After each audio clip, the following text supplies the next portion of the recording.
Welcome, and thank you for tuning in to Black Women Amplified, the podcast. Your host, Monica Wisdom Tyson, brings you downloadable conversations that matter to women around the globe. We discuss all things Black girl magic, amplify our voices, and transform our challenges into triumphs. Monica calls on her league of extraordinary women to push our boundaries, share their expertise, and stories of personal transformation. Welcome your host of Black Women Amplified, Monica Wisdom Tyson.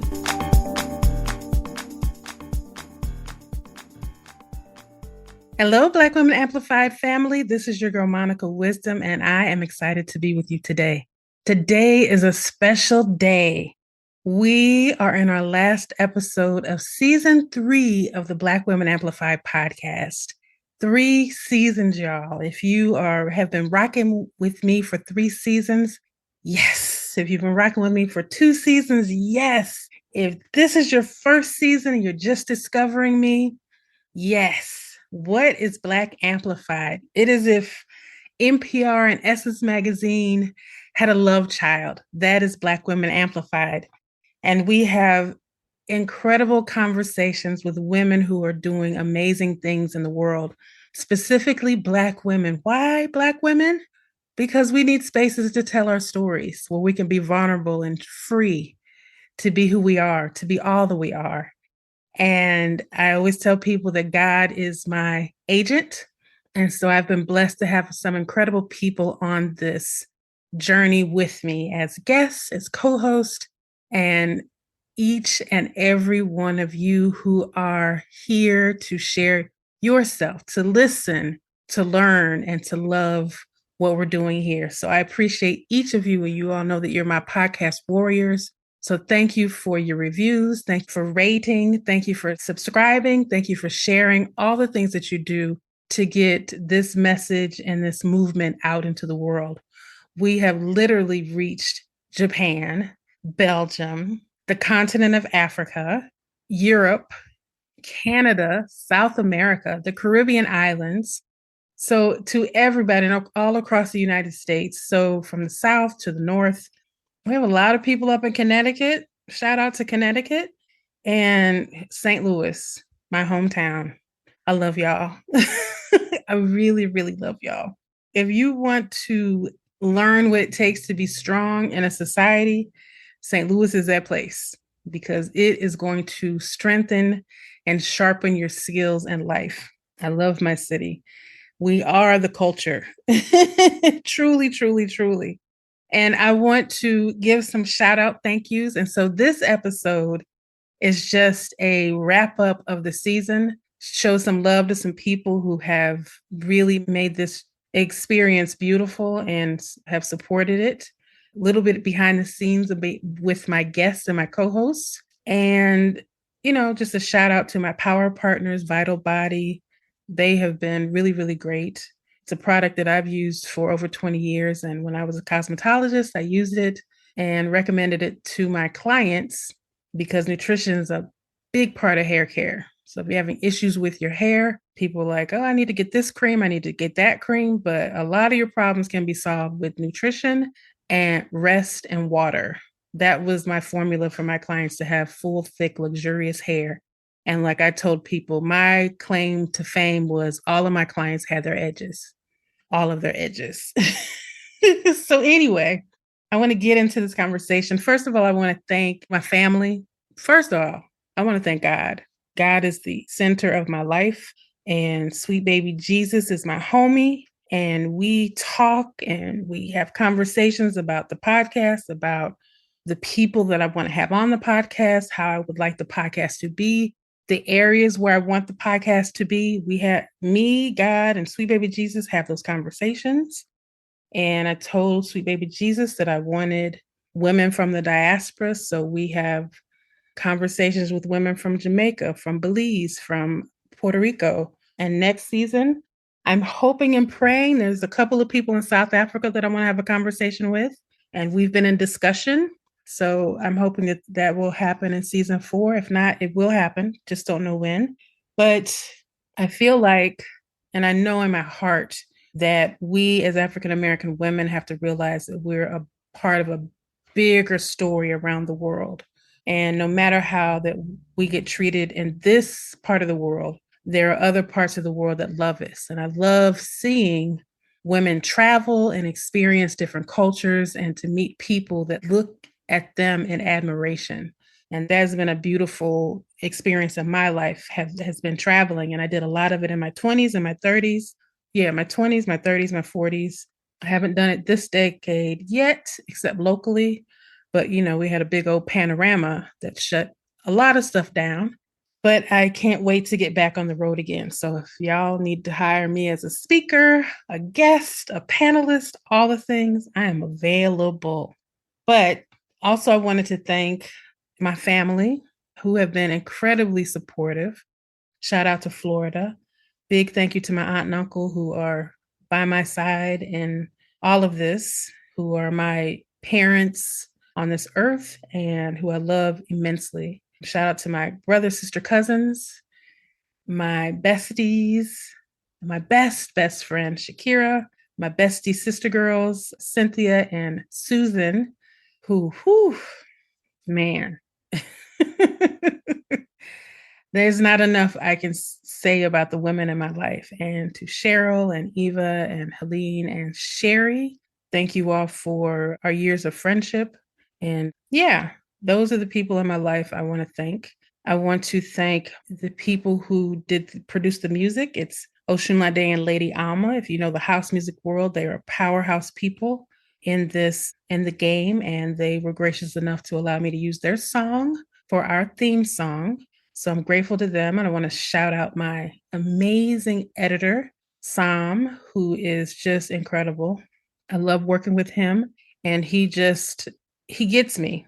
And it comes to the point now we've worked together for over 50 episodes, and it's to the point where I just send him the audio and he knows what I want. There's very few tweaks. I've worked with other editors, and I'm so particular only because I want a great sound experience for the listeners, but he has tuned into what I want. He understands my language because I'm not a technical person. So my descriptions of things are really crazy.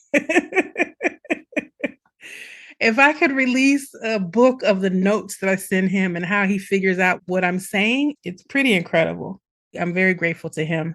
And yeah, it's essentially a team of me and him who put this podcast together. He specifically does the editing, but everything else is by Monica except for the music.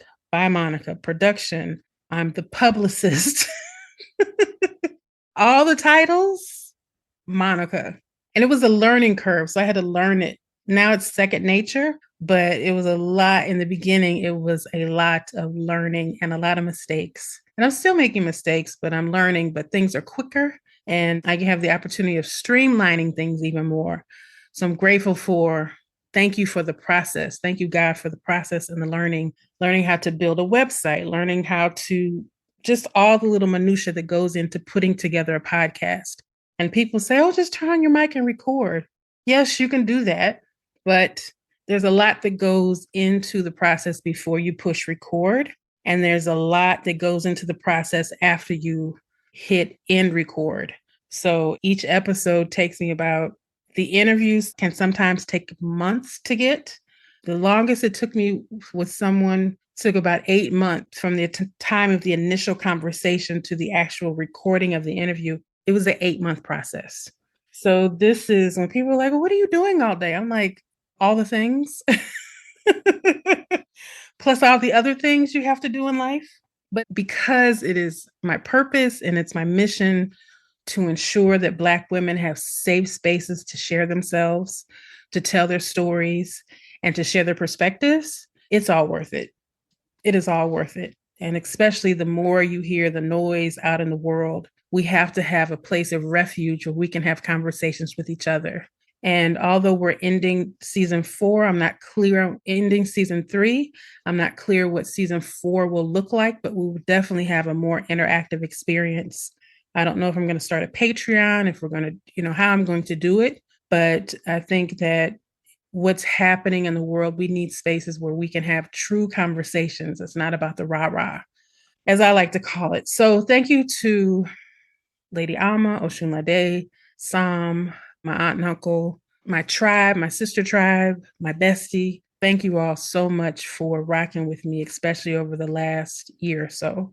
And y'all know what it is. And I have to thank, oh my God, these incredible women who I've had on this podcast. This every season, God just shows me the awesomeness, the awesomeness. And I came to the revelation that I'm not asking for all the things.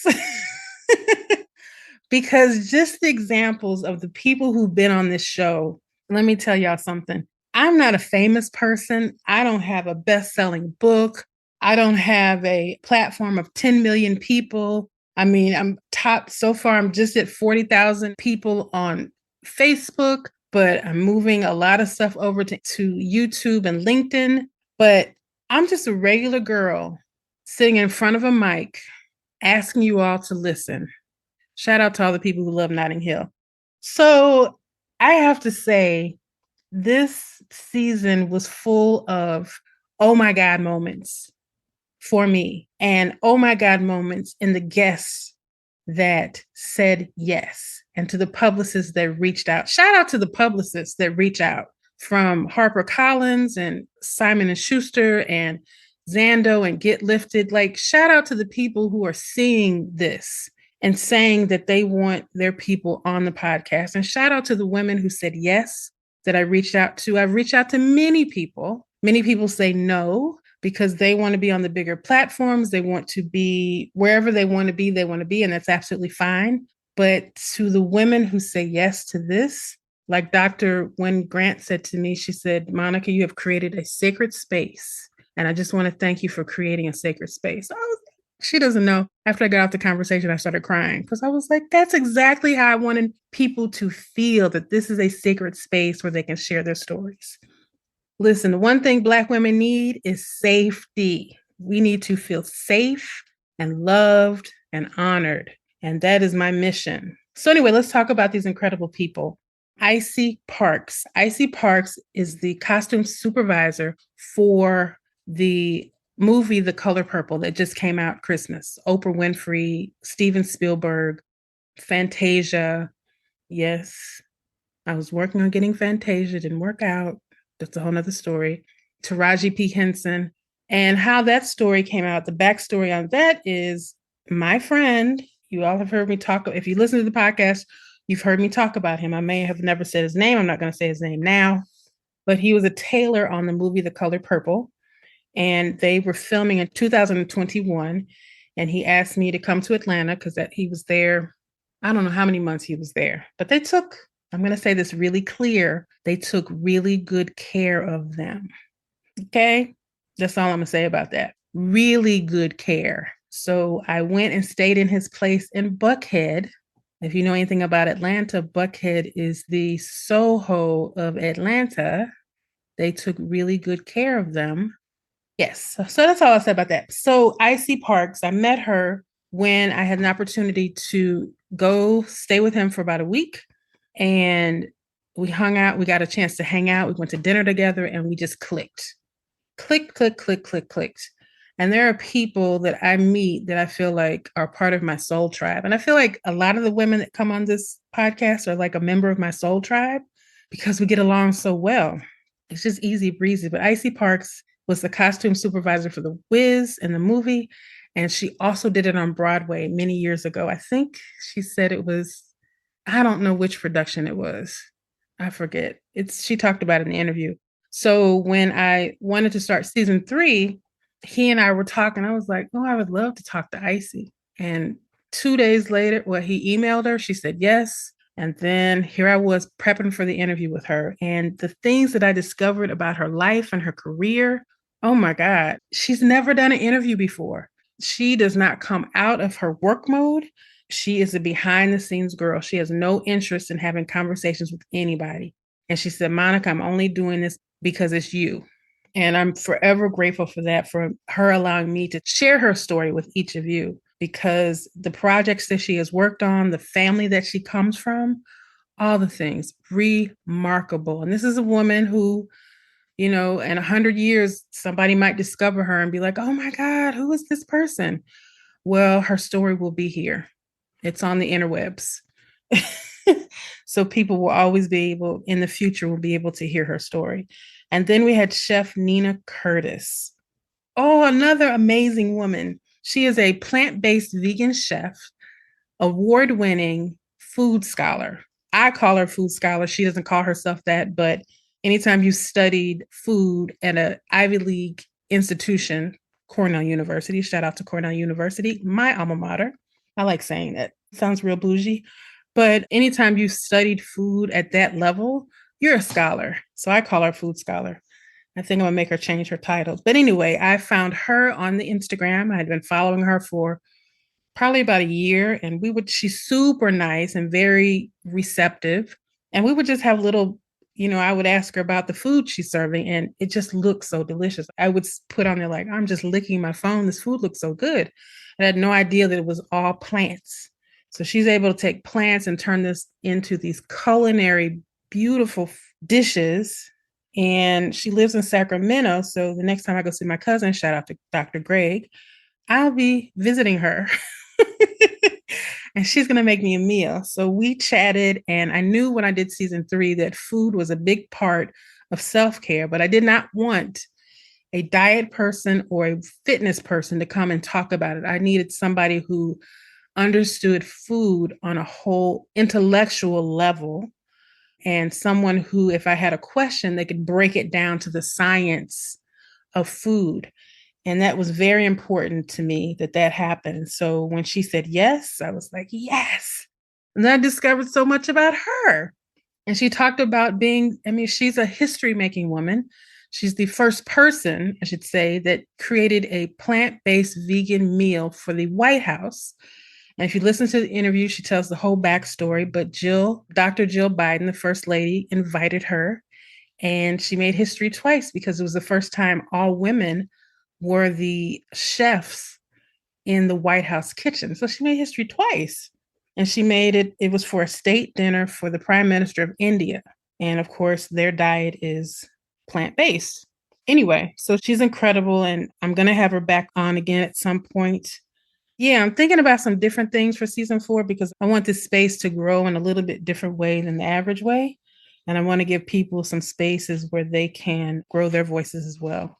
So neat, Chef Nina. And then we had Jasmine Nevels come on. Jasmine Nevels is an incredible young lady. She has a coffee brand called Uncharted Coffee. And she and her sister have this company. And I thought that her publicist, her assistant, reached out to me and told me about their story and their journey. And I thought it was really incredible because coffee is a multi-billion-dollar industry. But of course, there's very few people of color in the industry, although most of the growers of people of color. And there's a lot of unfairness. So their mission is not only to create this coffee, but to create a fair market for coffee growers. And I thought that was really incredible. So she talked about her job and how she got into it and her culture and how growing up sparked her to want to get into the coffee business. So great conversation. I love talking to her. And then we had Annette Freeman. Annette is my girl. I have known her for many, many, many, many, many years. And a part of self-care is pleasure. So I had been looking for somebody for months to talk about pleasure, but I didn't want to have a conversation about sex. Not that there's anything wrong with it. I didn't want to have a conversation that was vulgar. And I talked to many people and it wasn't exactly what I wanted. And then one day she posted, she's my birthday twin. One day she posted about her new company. And I was like, oh, is that what you're doing now? Because she had been producer in television. She was one of the producers of the Today Show, especially Today Show in its heyday when Katie Couric was there. And she's done this incredible stuff in journalism and television production and producing documentaries. But now she's working with women and teaching them the power of pleasure. And so I said, oh, can you please come on the podcast and have a conversation? It was a fantastic conversation. And honestly, with my friends, we don't really talk about our jobs with each other. We just talk.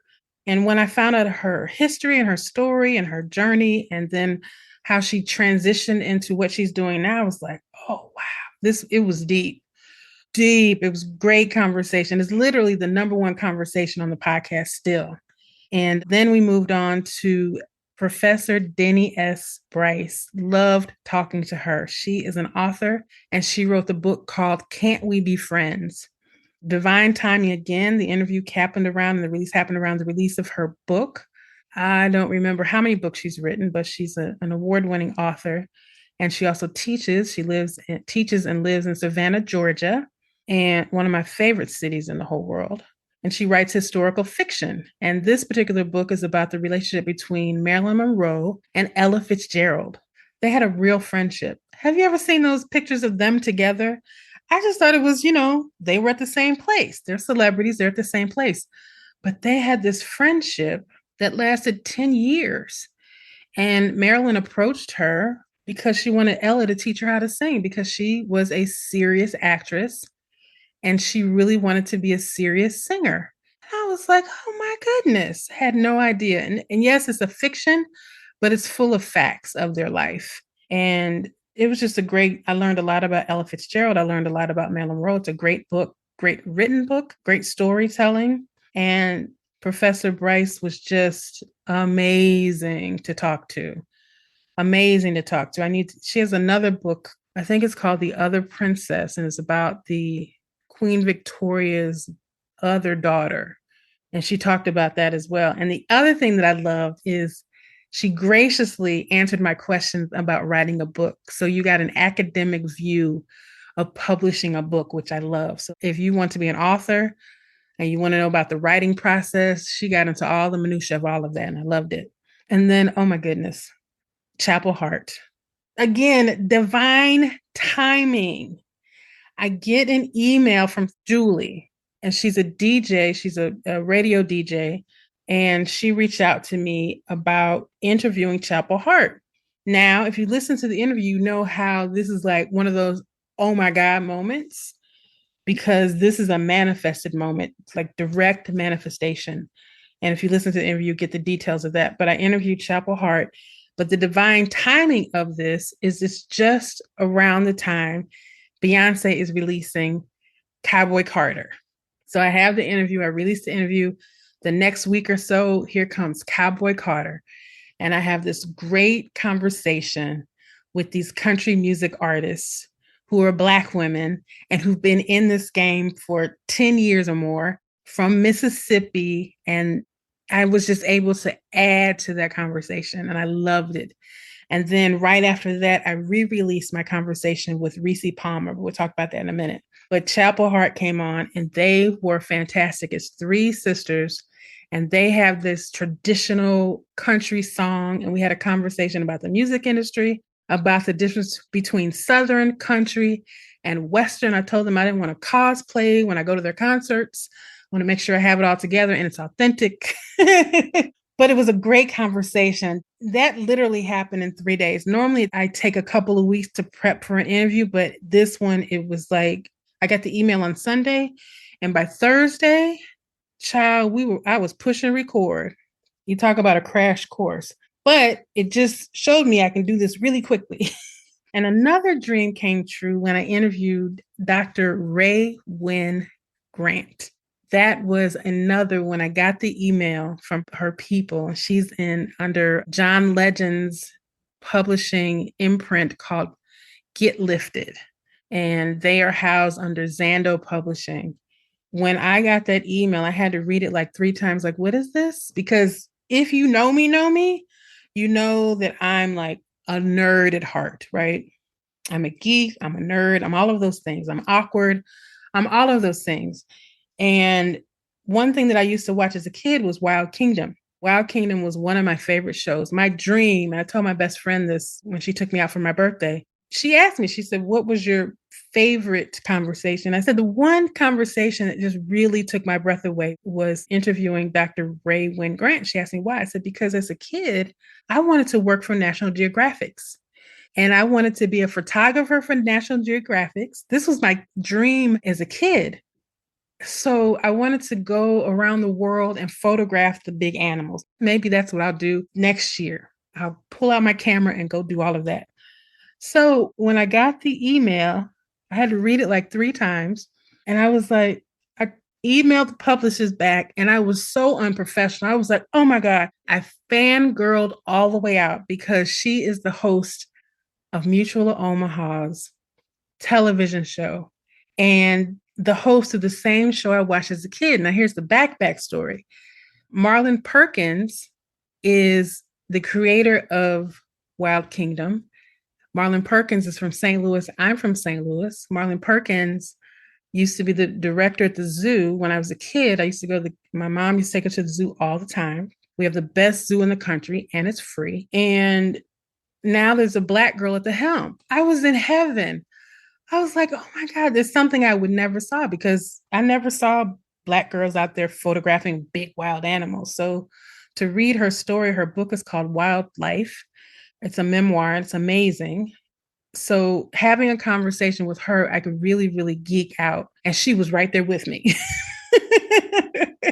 And we had a conversation that was really like, I felt seen in her story because I was that girl who wanted to do things that they said Black girls couldn't do, or Black girls didn't do, or Black girls don't do this, and Black girls don't do that. And I always went to the left of that. And she did the same thing. She followed her heart. I followed my heart. So I felt a real kindredness, if that's a word, with her. Plus, she's brilliant. She's beautiful. She's smart. She's funny. And her book told all the things. I was like, and you are only 38. I can't imagine what 58 is going to look like. So that was a true dream come true because not only did Marlon Perkins come, but I knew his daughter, Marguerite.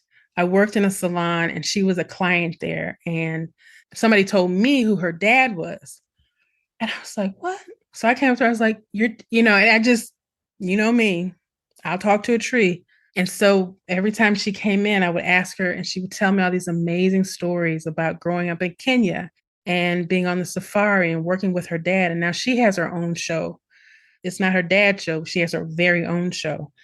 And it was just one of those full circle moments of like, wow, this is just one of those moments of wow. Then our final conversation interview was Ishi Robinson.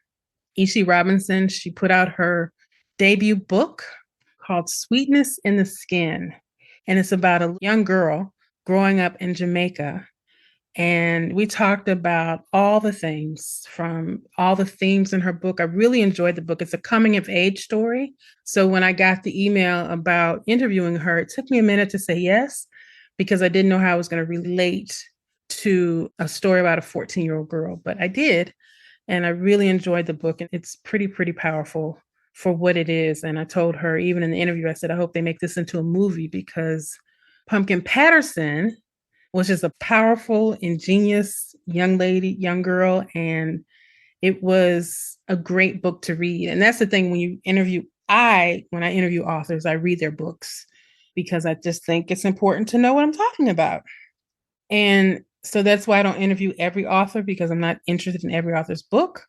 And that's just the truth. But when I interview people, I have to find a reason that feels good, that fits in with the environment that I'm creating here. And I want them to be really interesting people so I can have a great conversation. And Ishi Robinson was very interesting. She was my very first international interview. She was in Berlin. So it was noon my time. It was 7 p.m. her time, I believe. And we just had a great conversation. We actually talked 30 minutes before I pushed record, and we talked 30 minutes after I ended the recording. So we just had a great conversation. I told her I would love her to come back because the book at the time of the recording wasn't out. All of the authors that I interviewed, it was prior to their books being released.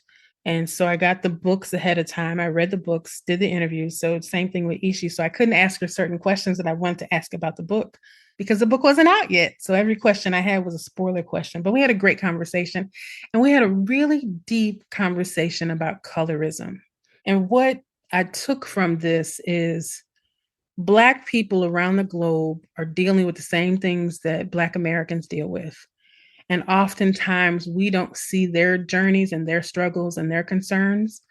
We talk about family and community and all this, but also a big part of community is seeing people's individual challenges. You know, a person in Puerto Rico is going to have a different set of challenges than a person in the Dominican Republic and the Grand Cayman Islands, all the different places in the Caribbean. But at the end of the day, you know, we all got dropped off from the same boats, different stops, same boats. So we all have a collective shared struggle that I think that should connect us as opposed to separating us out. And then moving on, we revisited some of my favorite conversations. Reese Palmer, like I mentioned, I said, well, I can't have Chapel Hart on and not put Reese Palmer right after her. So Reese Palmer, who I just chatted with, we chat on the Instagram, but she's also from St. Louis. And it was interesting, just a little side story. When I went to interview Chapel Hill, because it was so fast, I didn't have a lot of time to think about it. So I contacted Reese. She also has her own show called Color Me Country that she does interviews and radio shows and all the things on Apple Music. And so I reached out to her. I said, listen, I want to have this conversation about, and this is me being observant. And this is so important when you're interviewing people. If you ever go in that direction, or if this is something you ever do, it's very important to be conscious of people's brands and make sure that you understand the energy they want to put out in the world.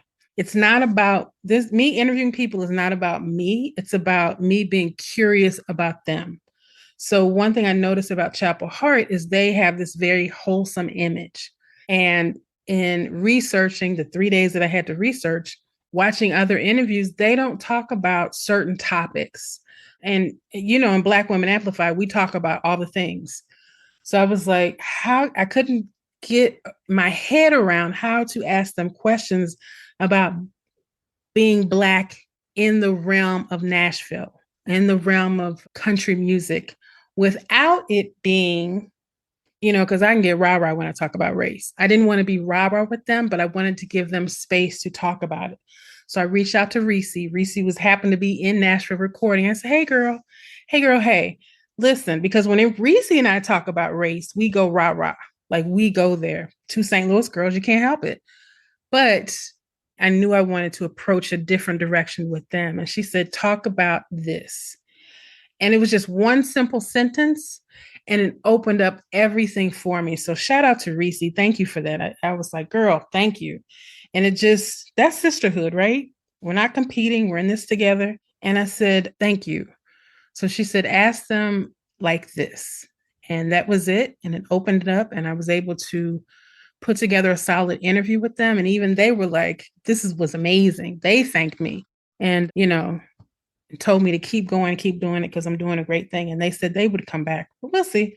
So I had Reese Palmer. I brought back her interview. And Reese, let me tell you about God. God is amazing. Reese, her first album that she put out, she was the first person to chart on country music in over 27 years. But that particular album, as she talked about in her interview, she lost the rights to her music and she didn't have her masters and she lost the rights to her name. So she has been with a litigious fight about her masters for this first album. She finally got them back. She's got them remastered and she has re-released them. Her first album entitled Reese Palmer. So it's her music. It's the same thing that Taylor Swift went through when somebody sold her manager had her masters. It's the same thing that Prince went through when he did that fight when he wrote slave on the side of his face and he changed his name to a non-name because the record company owned the name Prince. Yeah, there's a whole thing when you get in the music industry. It's a whole thing. So anyway, she just got her masters back. She just released her remastered versions of her first album that she put out to maybe 2004, maybe 2005. So she's been fighting for this for a couple of decades. And I'm so happy for her. And then we revisited the conversation with Stephanie Perry. Stephanie Perry is the co-founder of the Exodus Summit, and she teaches women, Black women specifically, how to take a sabbatical, how to travel the world, how to move overseas, like all the things. If you want to exit this country, she's the person to talk to. And she was great and she was fun and she's just a fun person, free spirit. And she just really believes in not being a part of this capitalist society in a way that harms Black women. And then we talked to Wendy Moten. Wendy Moten is a singer. She was a contestant on The Voice. She was on a couple of years ago. But she's been a singer. She's worked with Julio Iglesias, Tim McGraw, Martina McBride. She's worked in R&B. She's worked in jazz. She's worked in all the things. And her agent publicist reached out to me to talk to her, and she was just a treat. So if you get an opportunity, go listen to her conversation. But I have to say that just having these conversations with their women, hearing their stories just opened my mind, because Black women are living some really remarkable lives and are opening up spaces that have never been opened up to us before. And I really love everything that I learned from these women. They're amazing. They're kind. They're generous. And they're literally out there making history. And I'm so happy that there's a place where they could tell their stories, talking to another Black woman in an hour, sometimes an hour and a half, where they can really open up and share who they are for real. So just incredibly grateful to everybody who said yes, everybody who reached out, everybody who supported, because this was all about self-care, and listening is a part of self-care. Hearing what's possible for your life is self-care.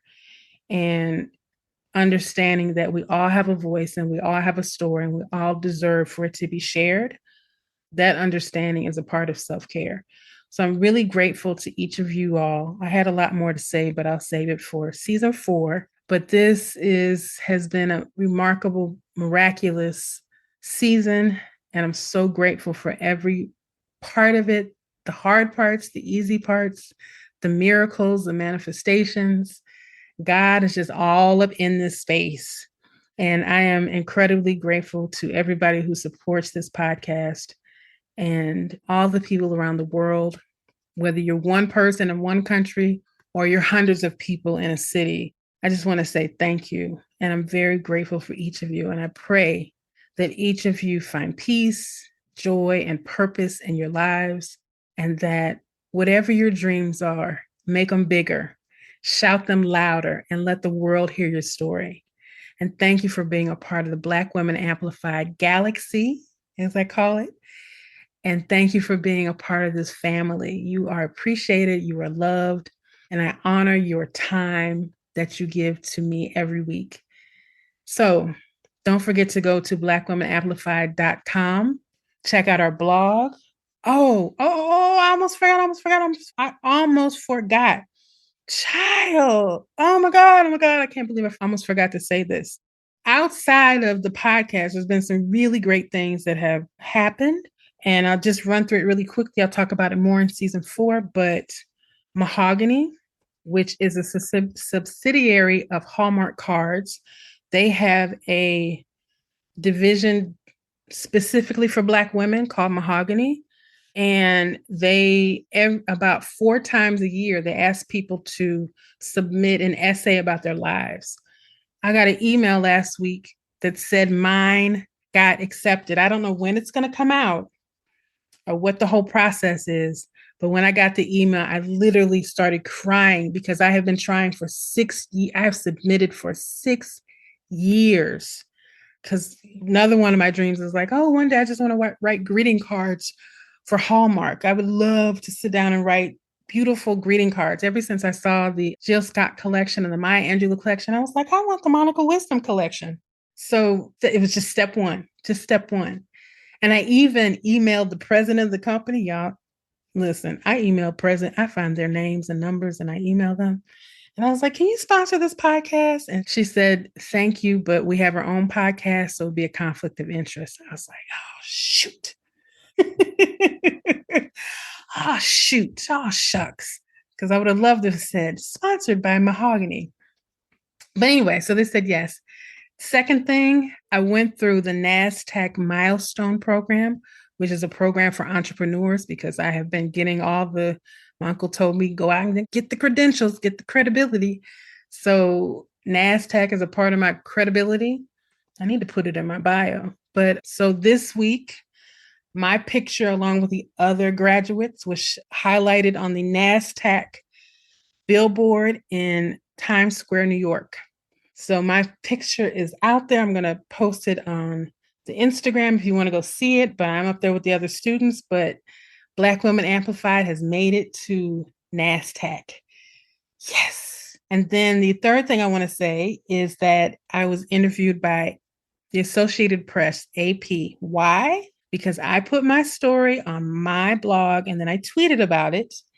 And a journalist, an entertainment journalist from the Associated Press reached out to me on Twitter and said, hey, I would love to talk to you about this situation. So if you go to blackwomenamplified.com, blackwomenamplified.com, you can read the blog post that I put up about when country music fell out of love with me. And so me putting my story out, me tweeting about it. Y'all, I'm in an article about Cowboy Carter and Beyonce and Black Opry and Reese Palmer talking about my experience in country music and why I was a fan and why I became an unfan and why I now fan again. And guess what else is listed in the article? Black Women Amplified. God is my agent. Yay! Listen, this is all because of y'all. And this is all because of God. And I'm just so, there's the lows, the lows, and then there are the highs. And I'm grateful for all of it. I'm thankful for this whole journey. So anyway, before I go into a whole nother conversation, just thank you all again for being my podcast warriors out in the streets, spreading the message and the podcast to your people in your circles. And I'm grateful to each of you for joining us, for subscribing, for listening to these stories. I'm forever grateful to the women who are our guests and our co-hosts. I'm grateful for God giving me inspiration for empowering conversations that I have with each of you. And I will see you in season 4. It won't be long. I won't be gone long, but I just want to say, and then I'll probably upload some episodes I haven't released before just to keep you, engaged. But know that I'm working on season 4 and I want to create something spectacular for you. Have an amazing night and sending love, peace, and joy to each of you. Thank you for listening to Black Women Amplified. We hope you enjoyed the show. Be sure to subscribe and log on to blackwomenamplified.com for more information. Keep shining.